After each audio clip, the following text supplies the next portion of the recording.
right, so next we'll have Caylin, and Kaylin's going to come up and talk about virus vibes, unpacking the HPV puzzle.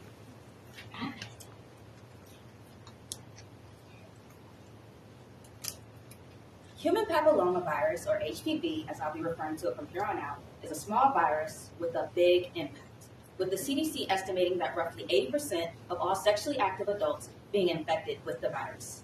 So what does this mean, and why should we care?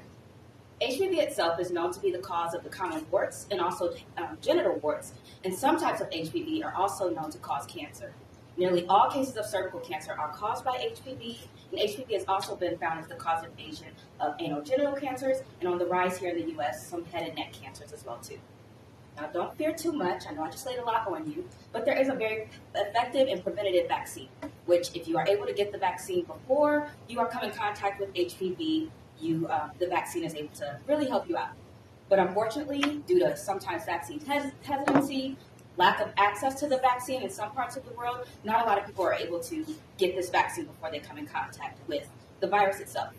So if you do have the privilege and are able, you can go to see a doctor to get the detection of the virus and see where you're at. If you have the virus, we can do HPV DNA testing, or there's pap smears, which have really allowed us to detect the presence of diseased lesions before you go on to develop cancer. But it's really at that stage kind of detection and monitoring.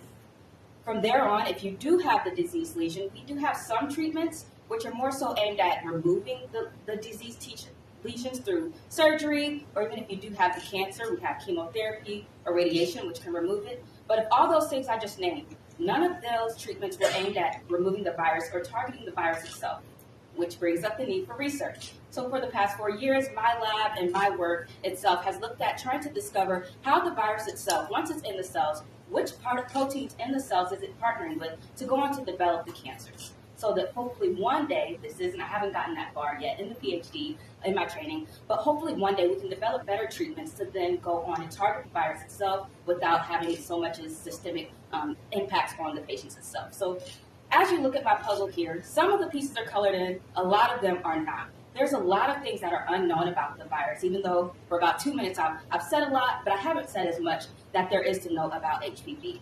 So with every discovery that we make, from awareness all the way to the bench of doing the science, we're making one step closer to solving the big puzzle of what is HPV. So thank you all for your time. Thanks.